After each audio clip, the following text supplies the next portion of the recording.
Welcome, everybody. Steve Jobs said the most powerful person in the world is the storyteller. And I have been trying to get Michael Lewis to come to one of my events for 15 years, I think. You hadn't tried that hard. Well, I've been trying many years, and apparently the story is people are like, how did you get Michael Lewis? He was walking with his mom, Diana, to Langenstein's and went by my house. And I have 5 dogs yelling in the window, and he's like, whose crazy house is that? And that's Tim Williamson. And I think you said, oh yeah, he's been trying to get me to speak at something. She's like, Michael, you got to speak at the event. So Diana, thank you very much. She's here? Yes, where's Diana Lewis? So thank you, Diana. So now the pressure's on, and as you guys know, Michael is a world-renowned author. He's been interviewed by everybody, so now I have to figure out how I do a great interview. So I've been looking at podcasts and books and videos, and I even asked AI about the key insights to Michael Lewis. You know, how do you think? So this is what AI says about how Michael Lewis thinks. It's curiosity and skepticism. Lewis is driven by the insatiable curiosity and a healthy dose of skepticism. This allows him to uncover hidden truths and expose flaws in conventional wisdom. Number 2, storytelling and human connection. While adept at dissecting intricate systems and data, Lewis never loses sight of the human element. He excels at weaving narratives. Number 3, morality and fairness. Lewis often explores themes of morality and fairness in the world. He's drawn to stories where individuals or systems exploit others, and he seeks to expose these injustices. Now, I don't know if AI works. So I went to ask his mom and Allison. So these questions are here in an attempt to weave a little narrative around Sam. You got questions from my mom? I got questions from your mom and your sister. So I'm going to attempt to weave a narrative between Sam Bankman-Fried, our high school baseball coach, Fitz, and New Orleans. All right. All right? Let's start with... Am I going to have to talk? Yes, please. All right. Welcome, by the way. A round of applause. Welcome to the new society. Thank you.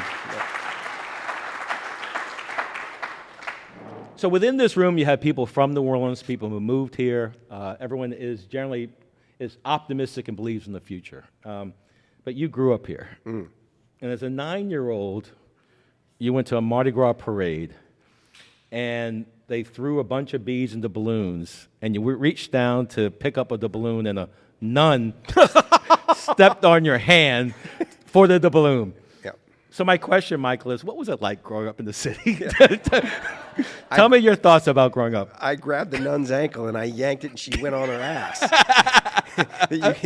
So that's completely true. That's funny. I don't know how you know that because I'm the only one who knows that. I must have mentioned it to Allison.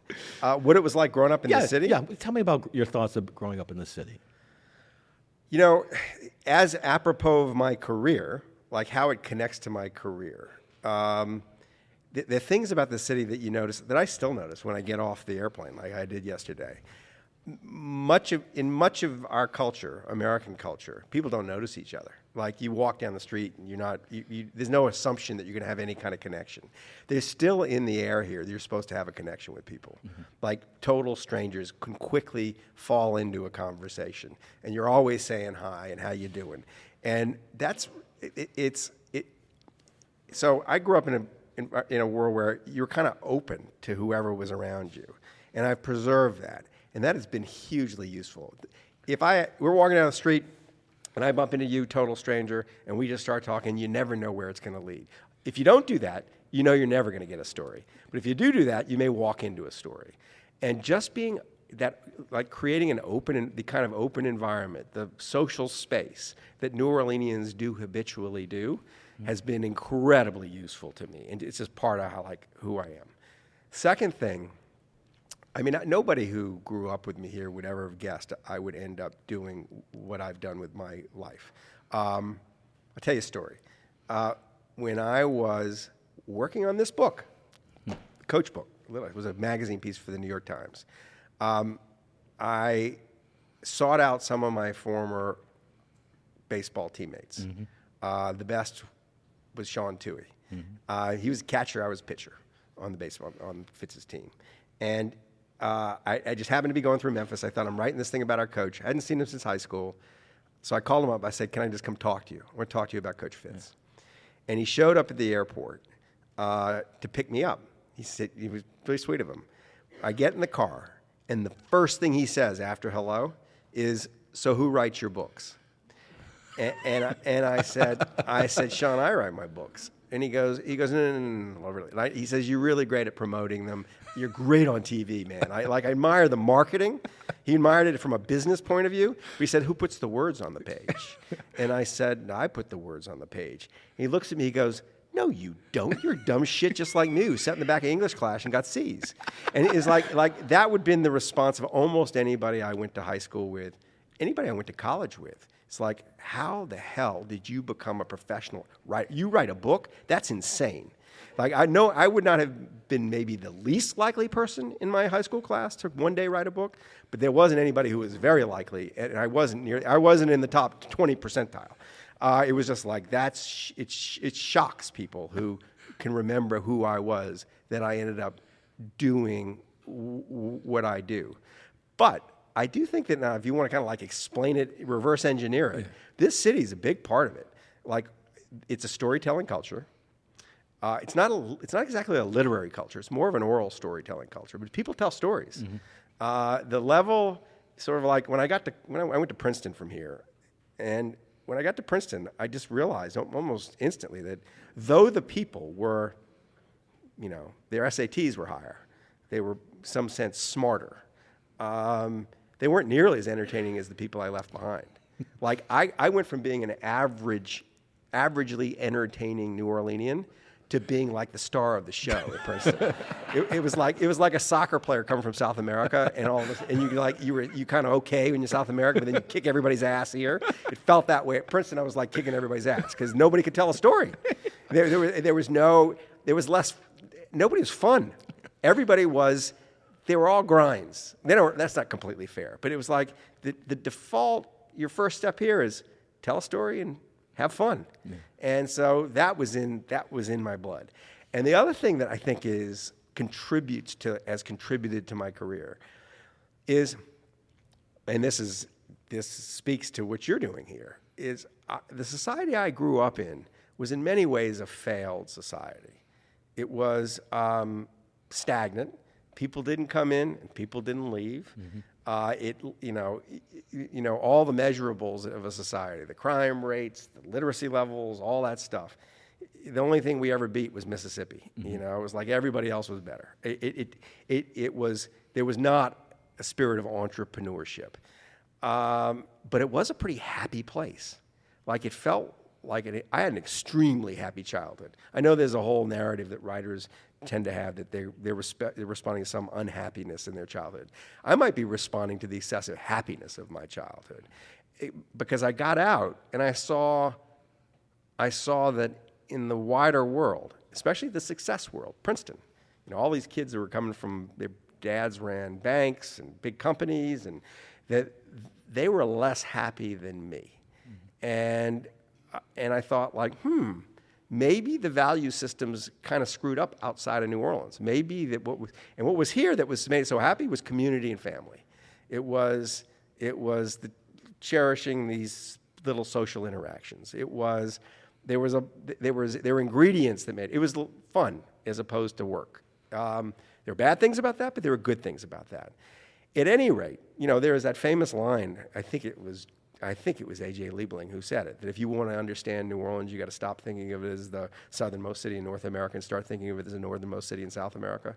Mm-hmm. I had that feeling like I grew up in a different country. And if you look at my career, not all of it, but quite a bit of it is looking at American success culture. I'm dropping into arenas of American ambition, Silicon Valley, Wall Street, American politics. Less so the entertainment culture. I haven't quite got to that, but there's a lot of someone who's not really of those worlds walking into those worlds and seeing it a little differently and maintaining some distance from it. I think New Orleans gave me that gift. It was like I clung to what I knew was good about New Orleans in spite of the surface evidence that this was a failed place, and have never given up the thought that this thing had some magic to it that the rest of the country could learn from. So that, the childhood, that's one part of the childhood. Can I go on some more? Please, yeah. If I'm boring, you just raise your hand and you let him ask a question. But otherwise, I'll just talk.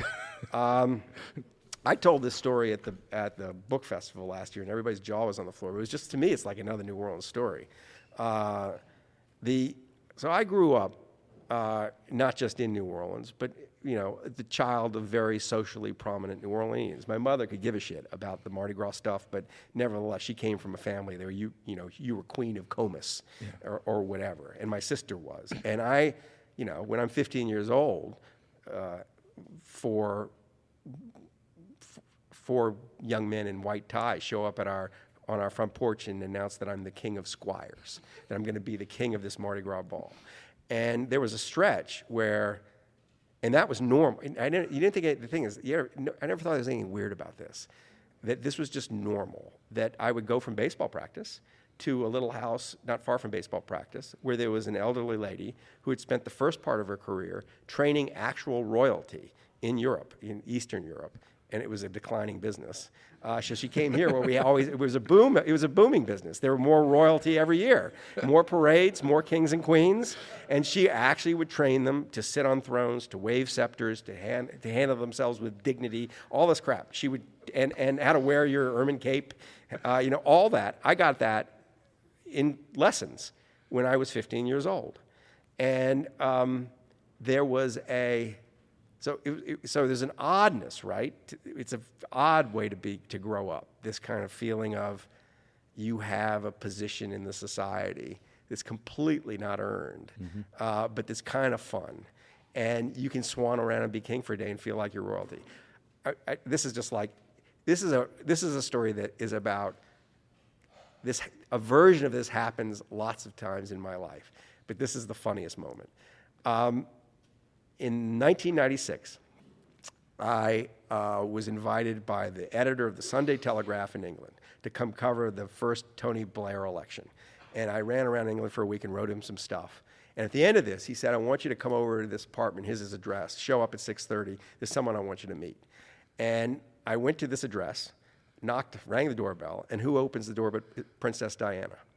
And I was being set up to have a drink with Princess Diana. She just ditched Charles. Charles had just ditched her. Set up for a date? For a drink. Yeah. Princess Diana's best friend was, her best friend in the world was my editor's wife. And the best friend was distressed that Princess Diana was running around with all these bozos. And she wanted to meet just a nice, normal guy. Wow. So that was my role. Nice, normal guy. And of course, what are we going to talk about, right? But it's Princess Diana, it was a pretty fun exchange in the beginning, but then I said after a bit, I said, you and I have something in common. And she said, what? I said, we're both royals. And that I was trained as royalty in New Orleans, and you've been trained here. And she said, they never trained me. I said, what do you mean they didn't train you? You haven't learned how to wave a scepter? She was like, no, they've never taught me how to wave a scepter. And she said, would you teach me how to wave a scepter? And so we went and got forks or spoons or whatever, and she put her hand on my hand, and we walked around this house with me showing her how you led with your elbow, then your wrist, and then you followed. You never lost. Your gaze had to remain over your scepter, and how you came down and all the rest. And she was enthralled. And it was like, there's a part of me that thought, in that moment, I really am kind of a king. And there are lots of people wandering around the city who have that same thought because they really were a king for a day and they learned how to wave a scepter. That just kind of queers your relationship with the world. But I tell this story because it's like over and over, there's weird things about what happened here that enabled me to connect up to the world outside. Wait. What happened to the date? if you couldn't close the door. No. So the truth was, I had a very serious girlfriend. Okay. I was like, this is not. So I wasn't in the market. Right. But even if I was, so the way this thing starts, you want to hear about the date. The date. This was what was weird about it. We get there. It was the month. I can date this date because it was the month she was on the cover of Vanity Fair in 1996, whatever month that was. And there was a scandalous article in that same issue about my love life. And it was about, they interviewed old girlfriends. And it was not horrible. It was kind of like, I was supposed to marry these people, I didn't marry these people, and I married these people, and I shouldn't marry these people. And it was that kind of article. And she the first thing out of her mouth was, we sat down, and she goes, I just read the article about your love life in Vanity Fair. She was like kind of giggly about it. She said, whatever did you do to alienate those women? And I said, it wasn't all those women. It was one woman who was the source. Before I knew what I was saying, I said, I have this crazy ex-wife, and she won't shut up. And she looked at me, she said, they paid me $35 million to shut up. What did you pay her? and which you love her instantly, right? She was bright, she was funny, she was beautiful. But I thought, I had an instant visceral sense, this person's way too expensive for me.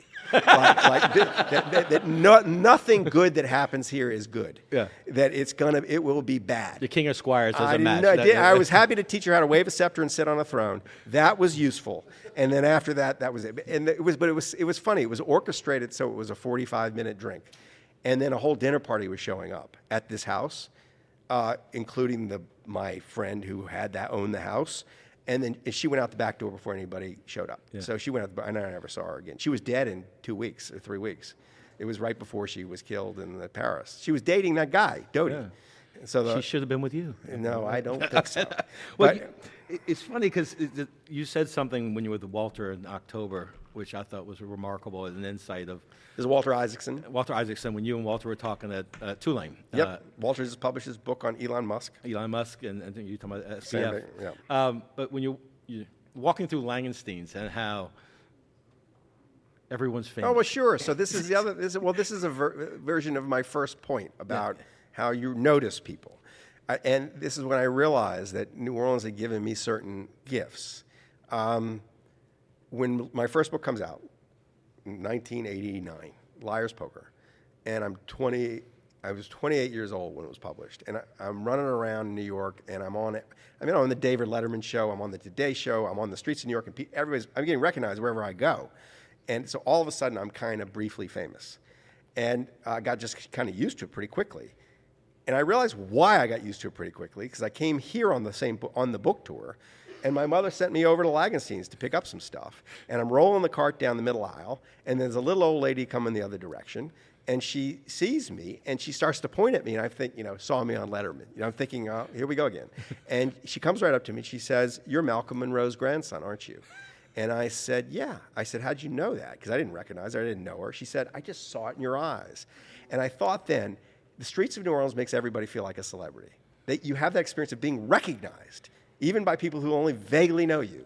And everybody has this sense that even if I don't know that person, I know someone who knows that person. That's the world I grew up in. So there was this presumption. I still do it as a social reflex. People will come up to me who I don't know, and I will behave towards them as if I know them. Oh yeah, I know who you are, kind of thing, even though I don't. Because I assume, because I grew up in a world where the assumption was valid, that if I don't know this person, I know his brother, or I know his cousin. And I do this all the time in life. It's just like, because that's how I grew up, and it makes people feel like, oh, we're familiar. But you do it in New York City, and it's a little weird. No, you don't know me. But they kind of, people respond to it. They feel known. And the experience of growing up in this city was not all that different from the experience of being instantly famous because you've been on TV on the streets of New York. All of a sudden, the streets of New York start to feel as friendly as New Orleans. So I noticed that connection. And it makes it very easy to kind of just deal with people coming up to you all the time because they did it your whole childhood. There's a weird connection here. You wrote something in the Wading Through New Orleans. And if you guys hadn't read the New York Times essay when Michael came back here October 9th of 2005, right after Katrina. It was like 2 days after the levees broke. And you hang out with Haywood Hillier and Jim Ugie and everyone else. But you said something, as a fascinating article about their days after Katrina. It's one of my favorite things I've ever written. It's called Wading Toward Home. And it was an article, just a magazine piece. Oh my gosh! And if you want to know New Orleans, what it was like, but you said the levees were breached, but something else cracked.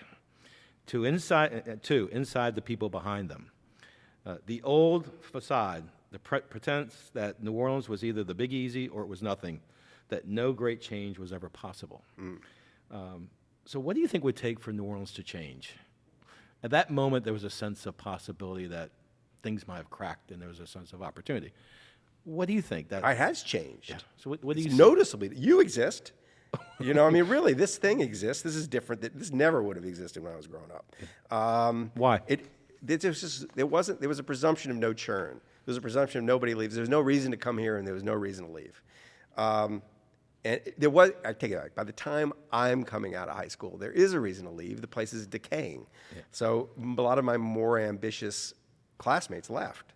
And not all of them, though. And it was just, it had gone from feeling stable, which is good, to feeling stagnant, which is bad. Yeah.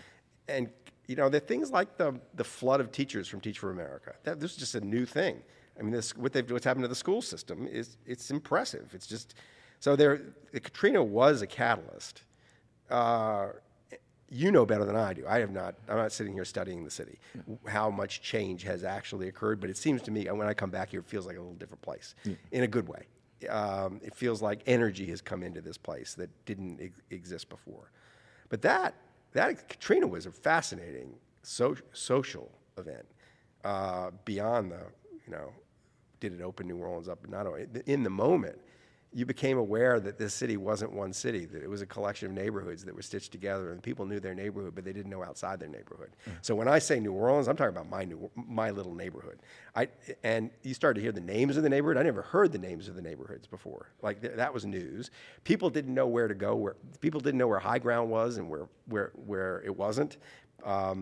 It was interesting to see how balkanized the city was, and how attached to their specific little patch of it people were, but not really connected to the other little patches of it. And it was, I hate to say it, everybody ever see the movie Hope and Glory? It was a John Borman film, and it was about a little kid in the Blitz in World War II in London. And it's essentially a moving comedy, but it's a little kid's view of all the stuff going on, the chaos going on around him, and he's just having fun in the chaos. I hate to say it, but the 2 weeks I was here after Katrina was some of the most fun I ever had, because it was such a weird experience. You could walk from here on St. Charles all the way to Carrollton and not see a human being or hear a human being. Like it was the neutron bomb thing, where all the buildings are here, but all the people are gone. You'd run into some crazy person in the middle of nowhere who was hunkered down with rifles and grenades, and there was just one interesting kind of encounter after the other.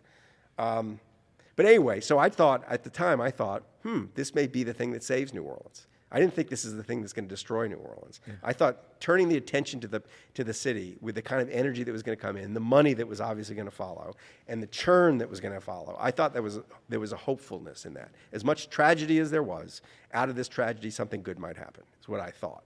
Yeah. What do you guys think? I think there's a chance for that. I think the momentum's going, and I think... I can't imagine giving up on this city. Ever. Yeah. No, I just can't. This is a specialness to this place. And I don't get depressed about the city ever. Whenever I come here, if you get away and you read the statistics, it's generally kind of depressing. Yep. But the thing in the newspaper today, the decline, the 5%, 4.5% decline in the population, that kind of stuff. But when I come on the streets, I think, no, this place isn't going away. Mm-hmm. And everybody who comes, I don't feel like I'm from a normal place. When people come, I live in Berkeley. I live in the Bay Area. Bay Area friends come down here and they come back and they have this glow. It's like that place is just different and great. People love this place, and it's just a question of turning that love into energy and into something useful and a little more successful, so it's sustainable. Yep. Yeah. I'd like to shift to writing. Yep. Yeah. The point of entry of your books have been incredible characters, Billy Bean and completely true, Steve Eisman, Michael, or Sam Bankman-Fried and Billy Fitzgerald. So, what do you look for in a character to write about? What are you looking for when you're deciding the type of person you want to do? The crude answer, it's really simple. The crude answer is, if when I'm moving through space with them, I'm having a ball. And what causes me to have a ball is different from person to person. But if I'm being entertained, the reader will be entertained. And if I'm interested, engaged, and excited to be with this person, the reader will be interested and engaged and excited. And as I say, there are different reasons for it. But on the other side of things, if I'm bored, put off, feel like I'm with a phony, don't really want to go spend time with them, I drop them because the reader's going to feel that way too. So what is it that I don't think they all have one thing in common exactly, but they do tend to have conflict with the world around them, some kind of conflict. I think that's true of all the characters. I think that I'm trying to think if there's even one that's not true of. Even in Flash Boys, Brad Katsuyama, who is really as plain vanilla a person as I've ever written about it, a nice Canadian man. Now, nice Canadian man is not a recipe for literature. Nice Canadian man is a snooze, and he really is. I kept looking in his past, in his friendships, in his marriage. I looked for some trouble because I needed to dirty him up, and I couldn't do it. He was Dudley Do-Right. But he was at war with Wall Street. Then that war was sufficient to make him interesting. I love him. He's like the greatest guy. But the greatest guy is not a character. And he's brave. That was useful.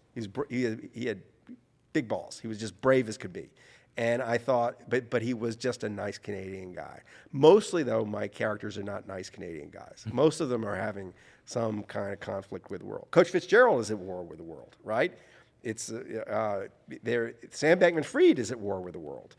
The nature of the conflict is different from character to character. But I think that's probably true, that they're all, and another trait I think probably true is they're all, and this makes a good character, they're all obsessed with something. Mm-hmm. They have an obsession. They are not just interested. They aren't polite. They are upset. They're engaged and obsessed with something specific. Because if they're obsessed, no matter how trivial a thing, a character who's obsessed with something is able to get the reader interested in the thing. That there's some quality to obsession that gets the readers and my juices flowing. The other thing that I think they'll probably all have in common is none of them think of themselves as characters. Mm. That when someone becomes self-consciously a character, like you got to meet my Uncle Joe. He's just like, he's got a lampshade on his head and he's always the funniest guy. You'd love to write about him. That is not someone who I want to write about. Yeah. I want to write about someone who doesn't. The minute a character starts to think of themselves as a character, they lose altitude on the page. It's when they're oblivious to what makes them interesting or slightly indifferent to it, they become much more fun to write about. So I have to be, at least, it may be delusional, but I have to have the feeling that I'm the one who sees they're a character. They don't see they're a character, which often causes problems when they see what I've written about them because they didn't see that they could be seen this way. This is also true. I don't think I've ever had anybody I've written about. No, I've never had anybody I've written about who wasn't pissed off at me when they read it. Everybody was pissed off. So you would think, let's take the thing. I'll take an example of who you would never imagine would be pissed off at me. Billy Bean in Moneyball. The rule is, with my subjects, you don't get to see anything until it's this. You get the book. And we're not like checking quotes or any of that stuff. I'm going to write it, and you're just going to have to trust me that I'm going to get it as right as it can be got, and then you will read it. The argument I make to them about why they should enter into this agreement, and it usually doesn't become an argument, but I'll say, look, if you're going to really let me move into your life for a year and really get to know you, and you interview everybody you ever dated and everybody who ever hated you and all your friends and all your colleagues, et cetera, that eventually I'm really going to you're not going to be able to hide from me. But you may not like everything I do, and what I do may cause trouble. I don't know what the trouble is, but it's going to be very useful to you to say you have deniability. to say I didn't have anything to do with it. It's his book, and even leave you with the possibility of throwing me under the bus. You can say I made it all up if you needed to get away from it. So just that it's my production and not yours. Everybody I've ever written about has accepted, including Barack Obama when he was president, has accepted those terms. But Billy Beane gets Moneyball when it comes out, like the day before it's going to come out, kind of thing. And he calls me, and he's apoplectic. Like, he didn't want to scream at me directly, but it's like, what the fuck is this thing? What the fuck is this? It's just like coming out of the phone. And I thought he was going to be angry at me, and I thought he was going to be angry at me because I thought he was going to think, you've given away my secrets. Like, you're explaining to the other 31 baseball teams why we're winning games, and they're oblivious to this, and they're going to read the book, and I'm not going to have my advantage anymore. I was sneaking around getting as much of that as I could, and that was the sneaky part of what I was doing, and not telling them I was doing this. But what else was I hanging around for? Anyway, I said, Billy, you're upset, obviously. Like, why are you upset? And he goes, motherfucker, you have me saying fuck all the time. and I said, Billy, you do say fuck all the time. And he said, you don't understand. My mother's going to be so pissed off. And I thought he was kidding. I said, your mother? Your mother's who you're worried about? And I said, Billy, I was relieved. I said, I thought you were worried that like the other baseball teams were going to read the book and you didn't have a job anymore. You didn't have an advantage. And there's this pause on the other end of the line, and this laugh. He goes, you don't think anyone in baseball is going to read your book? He says, they don't read books. No one's going to read your book. He says, my mother's going to read your book, and she's going to be flipping out. Now, in his defense, I thought he's out of his mind. I really thought he was out of his mind. I'm a month later on my book tour in San Diego, where Billy grew up. I am giving a talk to a very enthusiastic crowd in a bookstore. And there's a lady of a certain age at the back of the thing staring daggers at me, like looking at me in such a hostile way that I could not avoid that this woman something's wrong. At the end, she marches up. She says, my son doesn't talk that way. And I swear to God, it was incredibly awkward. Mrs. Beane, I'm sorry if it offended anybody. Can we just go to dinner? I took her to dinner, and she was as angry 2 hours later as she was uncharmable. She was just upset. And I don't know what that's about. But he was right. Well, he must have liked that Brad Pitt played him. That must have got him off the No. Though this is where it gets even more interesting. So, and this is I love my characters. My characters, you put them all in a room, you'll have a fun time. So Billy, he didn't want me to write a book about him. He didn't even know I was writing a book about him. He thought I was writing a book about baseball, and I was spending a lot of time with them, but I was spending a lot of time with other teams. He thought they were going to be very prominent, maybe first among many. He had no idea how central he was to the book. So the book comes out, and it goes boom. I mean, it creates the same sort of shitstorm that this book caused. Yeah. Everybody's angry. Everybody in baseball is angry. I mean, angry beyond belief. And Billy's on the receiving end of the anger, because they don't understand that I wrote the book. In sports, they assume that Billy wrote the book. Charles Barkley writes his autobiography, and it's true. He says he's misquoted in his autobiography because he doesn't even read it. But they assume that you're sort of sponsored by this person who brought you in. So the baseball people are all angry at Billy. And Billy's response was incredibly brave. He could have thrown me under the bus, and he did not. He just said, bring it on. And he ended up in all these fights. It was like I picked a fight, and then my big best friend got to go actually get in the fight. And I felt bad about it. He was in fist fight, kind of like, figuratively, after fist fight. And at the end of it, after like 4 months, he goes, man, like, I don't need any more attention. This is it. And about that time, Sony wanted to buy the movie rights. And they wanted to buy the book rights, and they wanted to buy his life rights.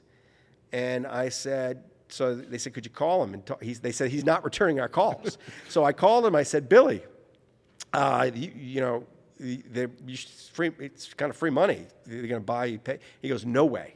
He said, this has been too much as it was. I have not enjoyed this process. I do not need a movie. And I said, this is where it got funny. I said, Billy, they never make the movie. I said, I'd sold at that point, I don't know, a dozen things to the movies, and they would always be so enthusiastic when they bought it. And, oh, Brad Pitt's going to play and all that noise. And after the third time, I knew it was all bullshit. But they do give you money. Yeah. And they buy 20 times more than they ever make. And it had been this free money coming in for, I don't know, 15 years of my career at that point. And so I said to Billy, I gave him a list of all the money I was making because I'd sold these things, and no one ever made anything. And he listened to me and said, well, if they're not going to make it, and it's money, it's decent money, he said, I'll do it. And they bought an option. It was an 18-month option.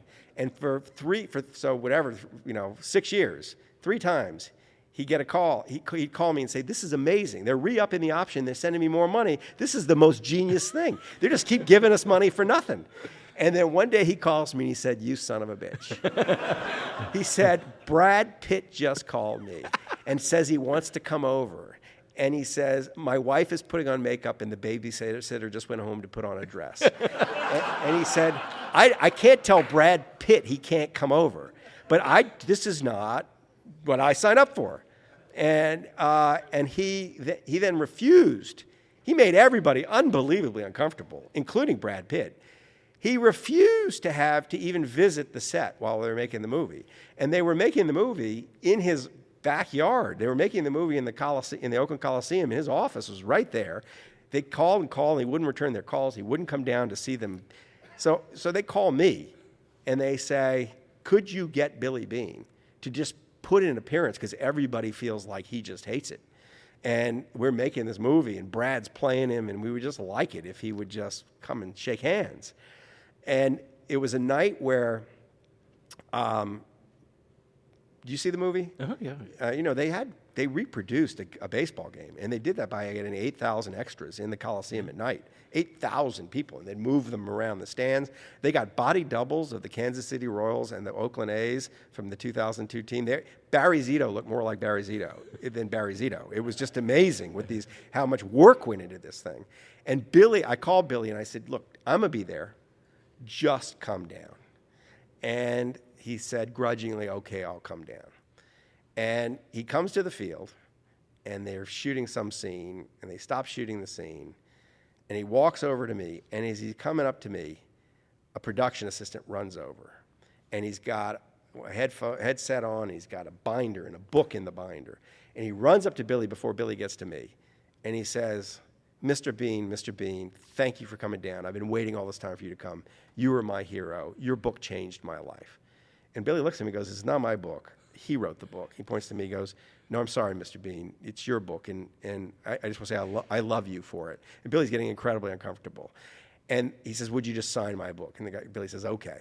So the guy opens his binder, and there were 2 Billy Beanes in Major League Baseball. When Billy played baseball, Billy played for the Mets and the Twins and the Tigers and the A's. When he was on the Twins and the Tigers, there was another guy named Billy Beane in the same outfield. He didn't spell it it was B-E-A-N, no E on the end. Spelled differently, but 2 Billy Beanes. The other Billy Beane had come out of the closet and written a book. He wrote a book. It was like called Hitting from the Other Side of the Plate. It had one of those kind of double entendre things. And this guy opens his binder, and it's the gay Billy Beane's memoir. And Billy's like, there's nothing he can say that's the right thing. And I look over, and Brad Pitt is in the dugout rolling around laughing because when he found I'd talked Billy Beane into coming to the field, he'd set up this whole practical joke. The whole thing was staged. And this ends up breaking the ice, and Billy puts up with the movie, and it all ends up okay. But at no point in this did he take enjoyment out of the public interest in himself. None. I mean, but think about it. This is someone who played baseball in front of 50,000 people. Yeah. He had the press in his life. He didn't need any of this, and so he wasn't looking for it. I don't know. That was probably irrelevant. That story. No. It's a great segue to your new book with Sam Bankman-Fried. Yep. Which I think is probably would be. I'm going to go see him in jail next week. I'm going to go visit him in the Metropolitan Detention Center. In Brooklyn, New York, a week from Tuesday. That's visiting day. So Tuesdays. How'd you get started? How'd you get hooked up with Sam Bankman-Fried? What's the origin story, and how did this? So, very simple origin story. It was September of 2021, and Bitcoin was soaring. And I got to say that I had over the previous more than decade so many entreaties to write books about crypto. Crypto is a promotional environment. They're always looking for attention. Yeah. And every time I would charge in to go meet somebody, I never met Satoshi, but I met lots of the prominent people. I always came away feeling, I don't want to write with this person. They're selling me something. It's going to sound funny that Sam Bankman-Fried was the first person in crypto I felt wasn't selling me something. And what happened was Brad Katsuyama, nice Canadian guy, CEO of a exchange called IEX, calls me and says, I got a problem. This huge opportunity has walked into our lives. I've met this guy named Sam Bankman-Fried. He's sitting on this gold mine, this crypto exchange in Hong Kong that has doubled each of the, we went from $50 million in revenues to $200 million in revenues to $1 billion in revenues in the course of 2 years. All true. This had actually happened. And those numbers are true. And it's exploding.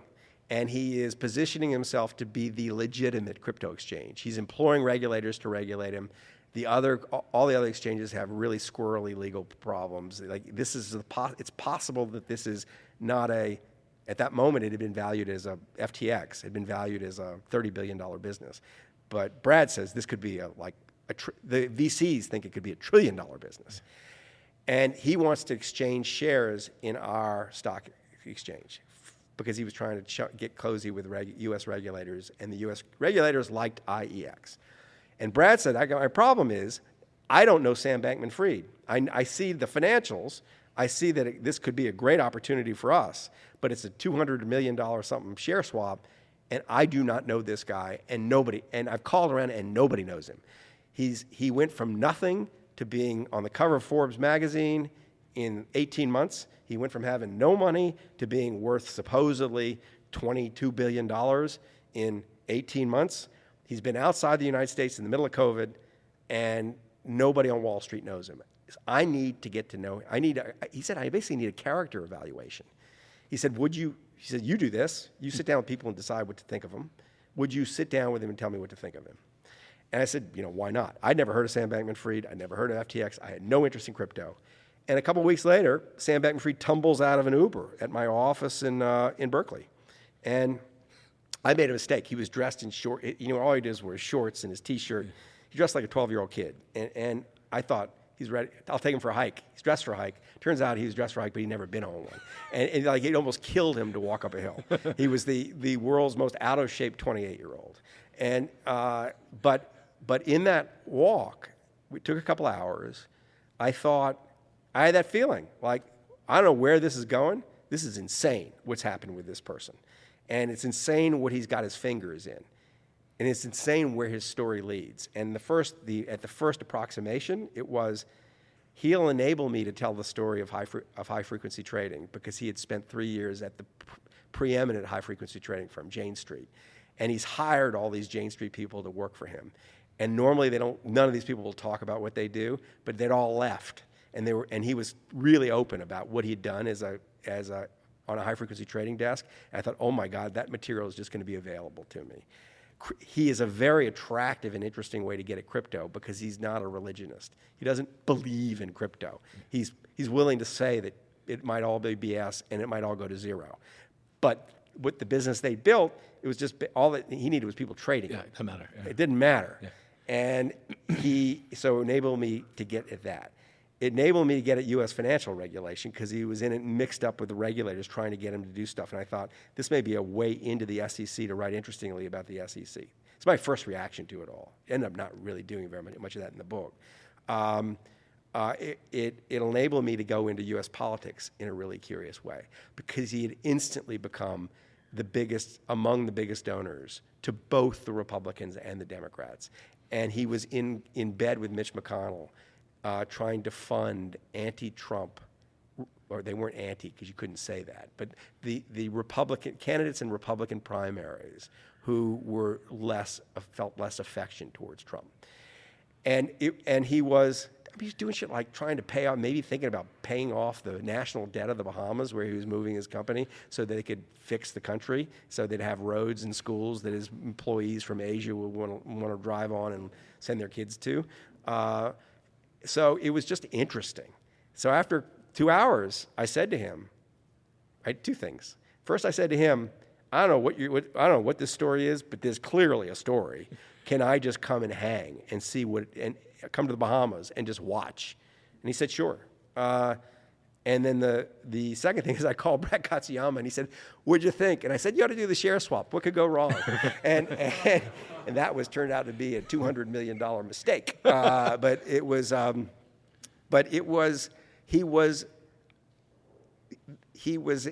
the story is presented in the press is a little different from the story as I see it.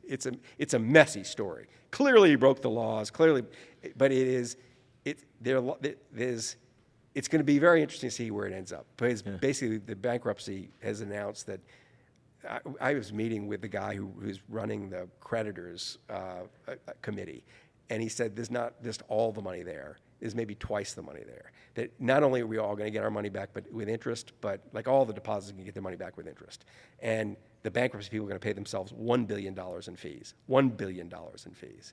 And there's going to be stuff left over. So there's this pile of stuff that is, nobody's ever seen this in a finance bank. The Madoff bankruptcy, they could get money back for people who lost the money, but they had to go to the people Madoff had paid off. In this case, the money's there. It worked. Yeah. It didn't work. It was a mess. The money was in the wrong place. He was taking risks with other people's money without telling them. He broke laws. No question. But it's just messier than the story. The story is you might read it on Twitter. And it was, the way I work, I don't sit down and write a book until I know where it ends. In many cases, I know the last sentence of the book before I write the first sentence.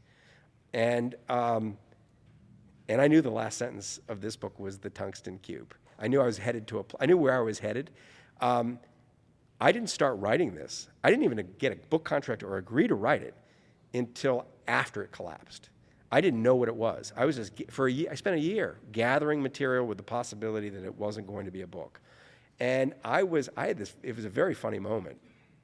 Early November of 2022. So FTX unravels in the space of about 5 days. Mm-hmm. It goes from being a $32 billion company that seems is going to own the world to being worth zero, and he's going to go to jail. The day before that process starts, I was meant to be I missed some material. I was meant to be in the Bahamas just by accident when all that happened. I couldn't go because I'd been invited to and agreed to go to Jeff Bezos' private retreat. He does this thing every year. It's got 100 people, and it's kind of like creative people, authors, filmmakers, actors, whatever, musicians. And I got to this place, and I was chomping at the bit because I wanted to be back with Sam Bankman-Fried. Mm-hmm. And I was sitting there thinking, and I was bothered because I'd spent a year doing the work, and I didn't have a book. Because I didn't know where it went. I had all these scenes. I knew I had 2 great chapters on high-frequency trading. I knew I had the beginning of a story, but I didn't have anywhere to go with it. And I had a friend of mine was at this retreat, the filmmaker Ron Howard, and we've never done anything together. Happy Days. Happy Days. And he's a wonderful storyteller, and he's a wonderful person to have. I've always been interested in his response to stories. So I got him off on the corner. I said, can we sit down? I need to bounce what I've been doing the last year off you and see what you make of it. So I spent an hour describing Sam Bankman-Fried, describing this business, describing all the pots they had their fingers in, and his jaw was on the floor. He said 2 things. He said, it's not a movie. I didn't care about that. But he said, it's not a movie because you don't have a third act. You have act 1 and 2, but there's no third act here. There's no natural ending. He said, but it doesn't matter as a book because you can dance your way out of that. You can kind of trick the reader into thinking there's a book there. He says, I think you ought to write it. You're a good enough writer. You can dance your way to a seeming ending, and the material's so great that just do it. 3 days later, he sends me an email, can I direct the movie? Because it was like it was orchestrated for me. I felt like Sam Bankman-Fried orchestrated this collapse, so I actually had a book. and this is what it felt like. I thought, oh my God, thank God something happened, because I now have a place to go. it was just, I couldn't believe it. It was a kind of miracle that I was sitting there in the middle of all this while it felt, and then it gave me my ending. But I kind of kicked around in the rubble, basically moved to the Bahamas from that moment down to the time they hauled him away in chains, and then sat down to write it, and loved the feeling of writing it. Like one of the most fun books I've ever written. Like so fun to write. I mean, it's an odd genre because it's basically a comedy. It's a comedy with a tragic ending for him, but it's nevertheless it's like a comedy, and the person who turns it into a movie is going to have to make it a comedy with this dark ending. Yeah. But I love this feeling when I'm writing. I love knowing I'm going to piss people off. I love, and that I don't seek it out exactly, but when I figure out that a true story, that a story I know is true, is going to have the side effect of creating a ruction, that I know that everybody in baseball is going to be pissed when Moneyball comes out. It gets my juices flowing. And there was such a tribal, instant reaction to the FTX collapse. There was such a mob so quickly formed to identify him as a Bernie Madoff and just pure evil and born evil and been evil his whole life. And it was all phony, and the hair was phony, and the behavior was phony, and it was all a con, and there was never a real business, and all, et cetera, et cetera, et cetera. That, and then it was symptomatic of the age we live in, that people without a whole lot of information, like I knew more about this than anybody, maybe more than anybody but Sam, but I had interviewed everybody. I'd interviewed the people who hated him. I interviewed all the people who worked for him. I interviewed all the people who invested in him. I'd watched it unravel. I heard the stories, real-time stories from the collapse. I kind of had seen it all. So I knew more than anybody who was on Twitter. And, but to watch, a thing happens, whatever, you name it. Name your thing.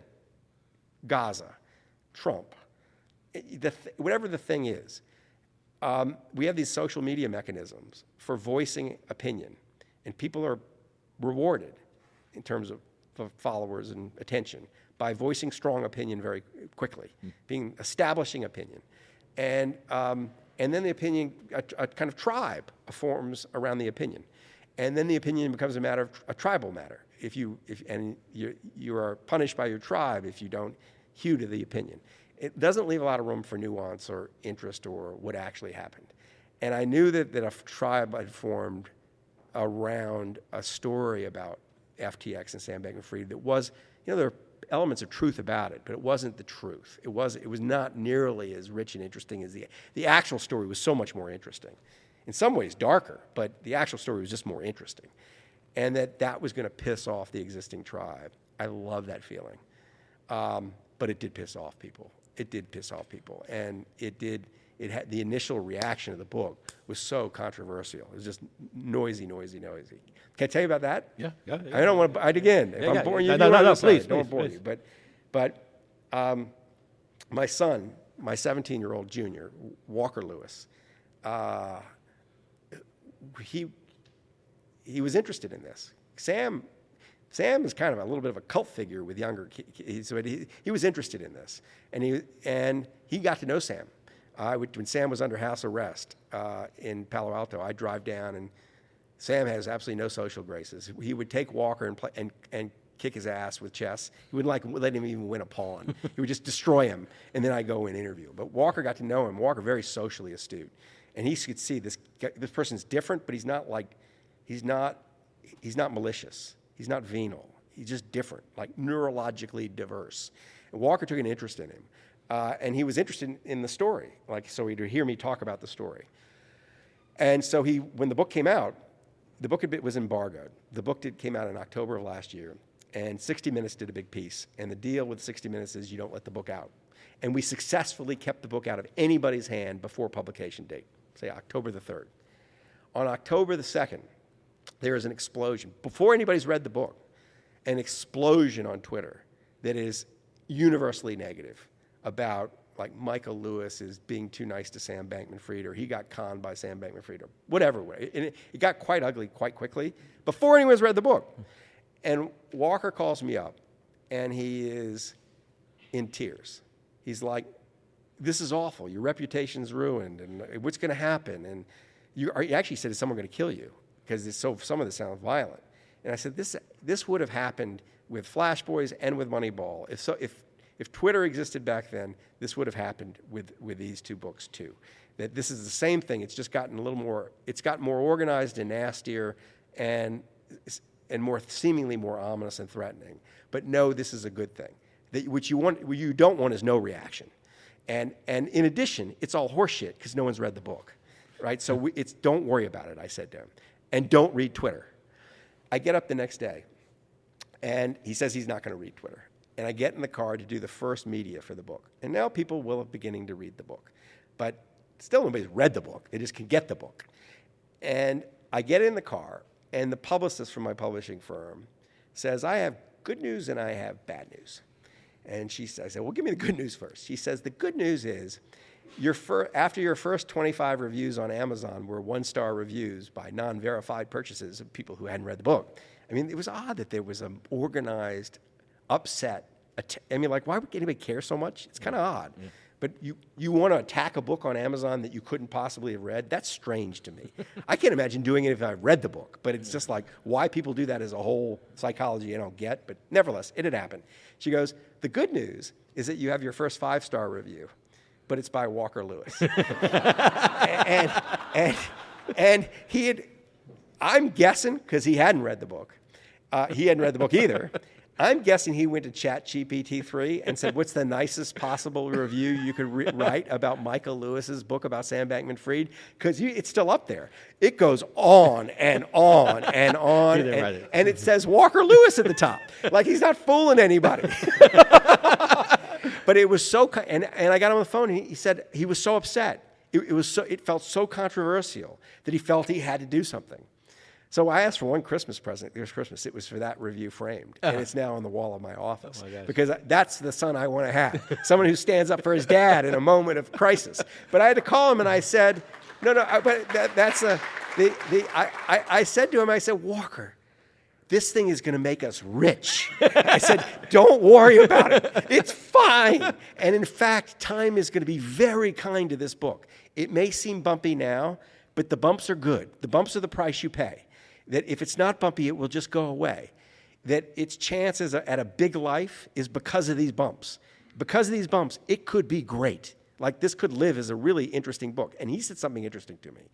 He said, maybe what you've done is you've written a book about controversy, and it will get people to think differently the next time there's a controversy. They won't go right to the simple thing that everybody's saying. They'll realize there's a book that could be written here by someone who actually knows something that presents it in quite a different way. And you would feel differently about it if you had the context and the story. And that's how I feel about it. I feel like we live in the age of anger. We live in a culture that's really good, and a political situation that's really good at getting people angry, nurturing that anger, getting people to do stuff because of the anger. Anger is such a stupid emotion. But it's like we're in an angry, for whatever reason, we're a very angry moment in this society. And so the natural reaction of all the people towards Sam Bankman-Fried was anger. Lynch him, string him up. It feels like a mob kind of sentiment without knowing very much. And I think what the book does, you can still be angry if you've read the book, but it leaves open the possibility you could just be sad. Mm-hmm. That it's not. It isn't a celebration of this person. It's obviously. In the end, an unhappy story. But instead of anger, you could understand, and you could feel some pity and some sympathy towards the situation. It's a bizarre and wild story. So when he said that, I said, yeah, that's kind of it. It's sort of like maybe this book one day will be that people will go like, look at the reaction, look at the story, look at the difference. And I can tell you already that it's been such an interesting journey, the publication of this book. It's been almost the opposite of some of my other best-selling books. It went to number one in the New York Times and it sold a lot of copies, but its performance in the marketplace is almost like a work of literary fiction. It has persisted on the bestseller lists of the independent bookstores it has gotten the best reviews I've ever gotten in big literary places. The New Yorker, the Times Literary Supplement, the London Review of Books, fancy places have written long, serious, nice things about it. And they normally ignore my books. It's gotten trashed in the kind of cheapo places that normally celebrate my books. And it's getting this kind of slow and measured response. People come up to me the way you might come and talk to me about it, the way you might talk about a complicated novel.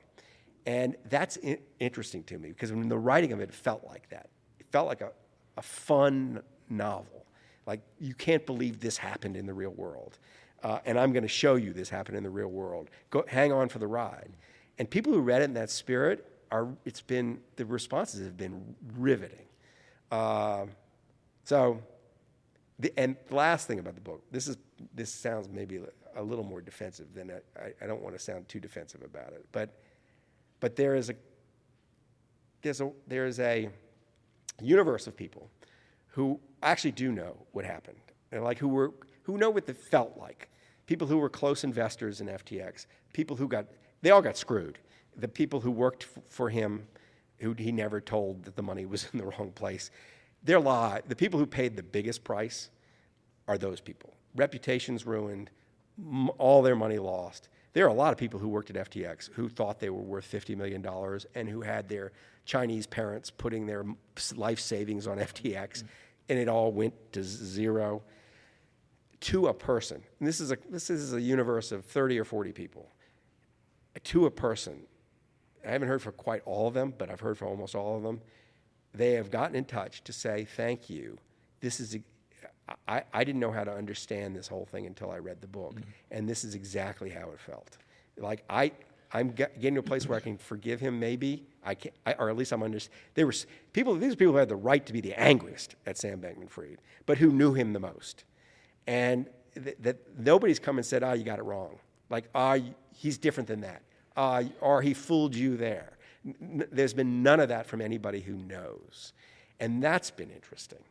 But nevertheless, it's been, at the same time, there's been this furor. And I think in the end, that's probably a good thing for a book. That mainly what happens with books is they get ignored. And if you can generate something that doesn't get ignored, you've got to be pretty pleased with it.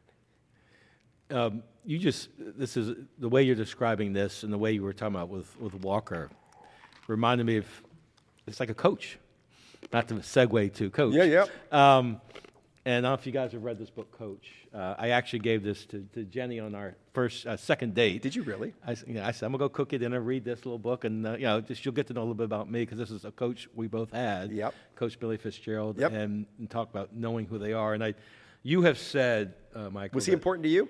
Very important to me. Yeah. But this is about you. I'm not going to go there.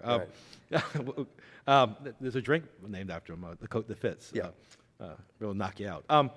But if I never met Coach Fitz, I would never have become a writer. Yeah. He gave me the start of a new identity, a new narrative. Yeah. If I become aware of a new fear that my children might never meet up with their Fitz, or that they will, and their father will fail to understand what he's up to. So tell me about Coach Fitz. Who is? What did he do? So I tell you who is he? Well, so the trigger for the story was I was at so let me tell you why I even write about him, because I think that I was at a dinner with my editor at the New York Times Magazine, and we would have these dinners once every 3 months to talk about like what I might do, and the editor of the magazine always defaults to what everybody's talking about. And he was talking about, he wanted me to profile Bill Clinton, or I don't know, it was like he had a list of Jamie Dimon, famous people. And I was like sitting there having a glass of wine with him, and I thought, all this bores the hell out of me. Like, no, I don't want to go spend a month with Jamie Dimon. No, I don't want to write about Bill Clinton. And I said, let's get real here. Can I just tell you who I think the most important person in the world from my point of view is? He said, I said to my high school baseball coach, Billy Fitzgerald. He said, why? I said, I don't think I'd be here without him. I mean, like, this is a story, you can call him coach, but it's a story of a teacher. Like, what a teacher, what a coach who's got the gift can do to a child at age 14 or 15 is profound. And let me go write about him. And he'd had more than a glass of wine. He'd had several. And so he said, that's a great idea. Go do that. But I didn't have, like, what the hell is the story going to be? And so I start calling around. He's still Coach Fitz is still coaching baseball and basketball at the Isidore Newman School at that point. And I find out that two things are going on at the same time at just that moment. Former players are raising the money to name the new gym after Coach Fitz. And money is pouring in. And David Pointer, a friend, who was a year ahead of me in the Newman School, gets me on the phone. He says, it's the damnedest thing, Michael. You know, it's like I got people calling me, I'm not soliciting, and it's former players and it's parents of the players. And they all say the same thing. The parents say he did all the hard work. Like they're so grateful for what Fitz did for them. And some of these people I knew had very contentious relationships with Billy Fitzgerald when they played for him. But David Pointer says, the weird thing is, the current parents are trying to get him fired. Like the headmaster is thinking about firing him because he's controversial. And I thought, got my story. Like this is I got bailed out by circumstance. Yeah. What should have happened is I found all that out and I went to the New York Times editor and I said, this thing is happening. But no, I said, this guy meant something to me. And then I went to figure out what the story, and there was the story. It's like the world's changed in a way that this person who shaped me in a really important ways is not being allowed to shape kids anymore. And so that's the story I write. And the story cuts back and forth between his then current team and my experience. And the reason I say what I say, that I wouldn't have been a writer, is that I think the path you take in life has a lot to do with the narrative you tell about yourself. It may not be like the specific path, like it may not be that you become an accountant because you tell yourself this story, but how you're an accountant will be determined by the story, the way you tell your story. And Billy Fitzgerald helped me tell a story about myself that was a wholly original story. The story I would have told about myself without Billy Fitzgerald would have been a story of ease and privilege, and that's partly true. But Billy Fitzgerald created a narrative. I mean, it just kind of invented a person in me. And it was sort of like, you're brave. You're exactly who I want when the game is on the line, on the mound. You have guts like you wouldn't believe. You know, like never know it's true or false. He was so persuasive that I started to believe this, and like, give me the ball. You know. Why did he do it? Because he loved nurturing kids. He loved bringing out the best in kids, but he knew it was also hard. He also said, you're going to have to bust your ass if you're going to be any good. I mean, here's how persuasive he was. I mean, he was physically and incredibly He beat up Pete Maravich. Yeah, he beat up Pete Maravich. He did, I think. But he's very physically striking. He just oozed. And you felt the intensity, even when he was especially when he was being quiet. You felt like you were standing on Vesuvius, and it was going to explode at any moment. But he pulled me out of not playing baseball anymore. He saw me throwing a ball around on the playground, and I did have an arm, and he needed a pitcher. And he didn't, and it was a sophomore year of high school, and I'd stopped playing baseball, and I had been a pitcher all through Little League.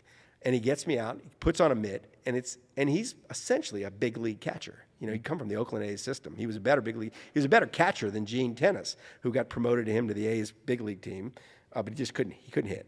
But he gets behind the plate, and I throw some pitches. He goes, you know who you are? I said, you're Catfish Hunter. You remind me of Catfish Hunter. Now, I was 14 years old. I looked like a scoop of vanilla ice cream. I was like budgy. I had not hit puberty. It was like, I'm not Catfish Hunter. But he persuaded me. And then he shows me how to throw a curveball. It turned out I had an ability to throw a curveball. He starts to just, he was doing this not just with me. Yeah. He was doing this with 50 kids at a time. Mm-hmm. And then he puts me in situations that are pressure situations. And when I succeed, he builds on that. Mm-hmm. And he turned me into a killer. It's like I was just ready to go. It was like, it's supposed to be hard. If it's not hard, something's wrong. You lean into the difficulty, lean into the fear. Don't run away from it. Don't run away from pressure situations. Now, when I write a book, there are always moments that feel like it's 1-1 and it's the bottom of the 7th inning and I cannot let them score. It feels exactly like that. It's like I've got to do something that's very difficult here that involves some risk to myself. This book is a really good case in point. That there's going to be a war, but I got to go to war. And I'm sorry, the truth is going to war here. The truth means going to war here. That feeling like I'm willing to go to war, he taught me that. And so that's like gold, right? But it was messy. Like, my mother would understand everything he taught me. My mother would not have interfered with the teaching and didn't even think to. But it's understandable that a well-meaning parent sitting on the sideline watching what he was doing might get scared for their child, might want to protect their child.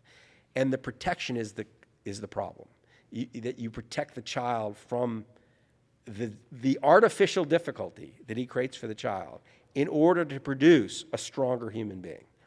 And the important, what the parent was missing is that the difficulty is really artificial. He is creating an actual loving environment in which he's manufacturing dramatic difficulty for the child to overcome. Just let it happen.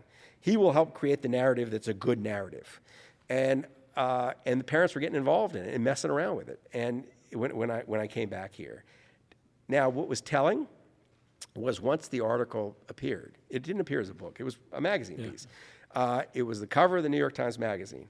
There was Coach Fitz. Coach Fitz says, "You put my ass on the cover." It was a picture of him from the back, looking at a bunch of kids. And the piece came out, and in pretty short order, and it was true that, according to Billy Fitzgerald, he thought he was about to be fired. And it is also true, he says, that what happened in short order is the headmaster was removed, and Billy Fitzgerald was put on the committee to find the new headmaster. What had happened was a noisy minority had caused were having an effect on the school because they had money, because they were noisy, kind of thing. And there was a massive silent majority who had no idea that the situation had got to the where it was, who came out of everywhere to join forces and say, no, Billy Fitzgerald's important. You're not going to do this to this institution. Now, what was also telling was when that thing came out, I was just saying this earlier, I heard from the headmasters of 50 private schools around the country. Every place of privilege around the country was having this problem and is still having this problem. And the problem is parents, particularly affluent parents, but parents who are sitting in a decent social position, have got themselves in a state of mind, and kids too, where they think that life is so front-end loaded that if you seem to fail at all early in life, it has these vast implications for later in life, that they don't want the failure to happen. And failure might just take the form of sitting on the bench or playing second base instead of shortstop or being put in a pressure situation and not coming through or whatever it is, or getting a B in English from the tough English teacher. That the failure is being prevented because it seems scarier and scarier. Like, oh God, if you get the B in English, you're not going to go to Harvard or whatever. And the truth is, you're not going to amount to anything unless you confront the failure, unless you learn to deal with the failure. And what Billy Fitzgerald was doing in his little laboratory of baseball and basketball was sort of orchestrating situations in which you were bound to fail and come back from it. And he was going to help you learn develop that muscle. Fail and respond. Fail and respond. Writing is failing and responding. The first sentence is never the right one. The first page is never the right one. It's failing and responding. And that muscle is so important. Like, those where the great things come from, is exercising that muscle. And he created a way to teach it. Like, and how great is that, right?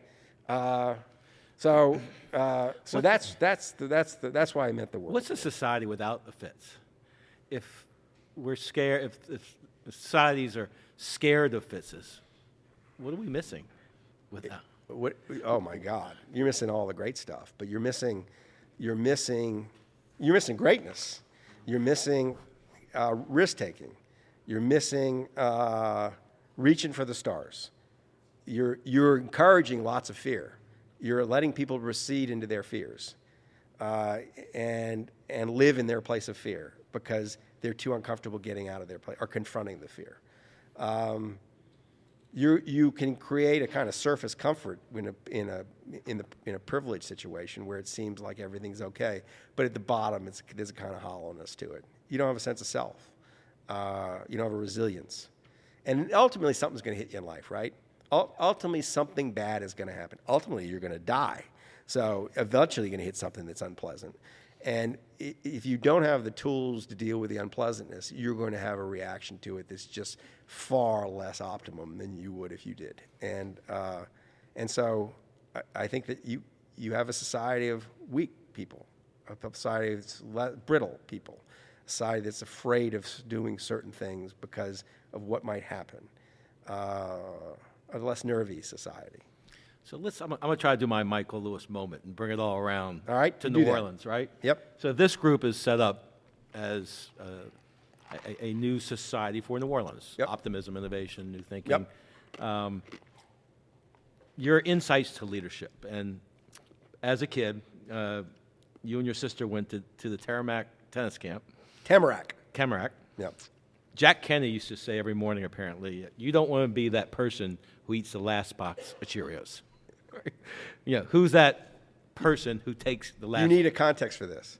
Okay. The context is that this was another important leader in my life. He ran a tennis camp, but what he would do, they'd get you this tennis camp, and it was a tennis camp mainly for pretty rich kids, the East Coast kids, and it was so downtrodden that mothers would drop their kids off and cry when they saw where the kids were going to sleep.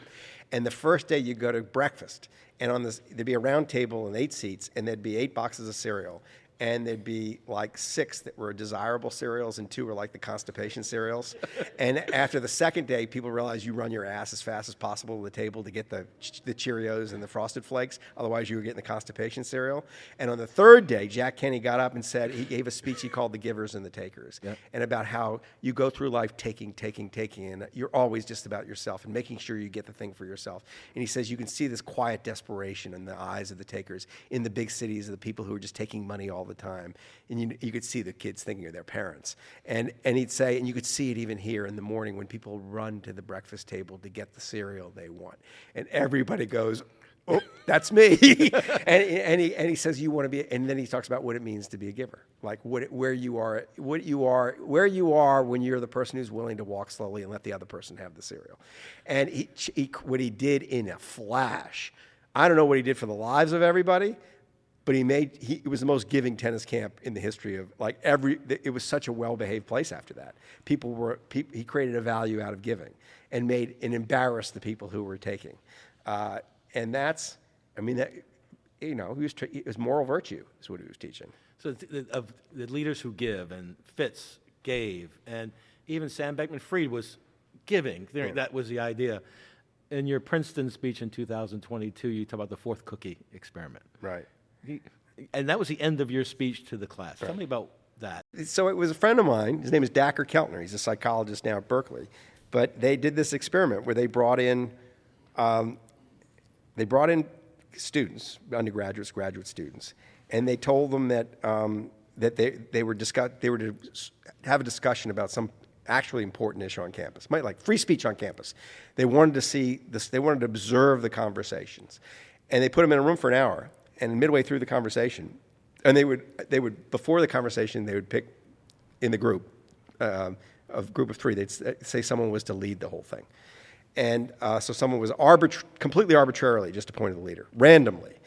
And in the middle of the session, they'd bring in a plate of cookies, and there were 3 people, but there'd be 4 cookies, and this was the real experiment. The experiment was what happened with the 4th cookie. Everybody took one. And inevitably, the person who had been appointed the leader took the 4th cookie. And it was even though they had no special virtue, even though they had just been appointed, the fact that they were in an authoritative position gave them the feeling of entitlement to take the 4th cookie. And I thought, and his bigger point was, like, this is CEO pay. This is like, people get put in these positions and they think they're entitled all of a sudden. And so, my point to the Princeton students was, you are born into this position. You're now in this position of privilege. You are the lead. You've been arbitrarily appointed the leader of the group because you were in this place, this gorgeous place that's giving you this gorgeous education. You're going to go out in the world, and you're going to always be the leader. when the fourth cookie comes, don't take it. Don't be that person. And this is in the DNA of Princeton and in a lot of very healthy institutions. It's in the DNA of our country. It's don't ask what your country can do for you. Ask what you can do for your country. Princeton's motto is in the nation's service. It's supposed to be about not you. It's about you get these things given to you and then you go and give. And that quickly gets lost when you hit Goldman Sachs. Yeah. It's just like it just quickly gets lost, and it's so that was I wanted to kind of stick it in their brains. So in a final question back to New Orleans, with all this, with Jack Kenny, with the fourth cookie, with Coach Fitz, what would be your advice to the next gen leaders in New Orleans? What could we do back to that privilege that existed in New Orleans? Now there's a new generation. What's some advice? What advice would you give about what we could do to make the city it should be? I don't know. You're asking me. I'm never very practical. I'm not of use to anybody, but I like things when the things that happen here that feel the healthiest to me are when people get mixed up. Like when you bring in Teach for America teachers who are from out of town, who don't have any, you plop them down in a place where no one expected them to be. When you pull kids out of one neighborhood and bring them to another neighborhood. When you mix, where it's naturally we're tribal people and it's a tribal place and it's socially very organized and it creates walls around each little subculture. Breaking down those walls and trying to mix the cultures, I think is the healthiest thing that can happen here. So look for someone not like you to be in business with. That kind of thing. That would be the kind of thing I would think would be helpful to the city. With that, once again, a round of applause. Thank you, Michael. Thank you. Thank you.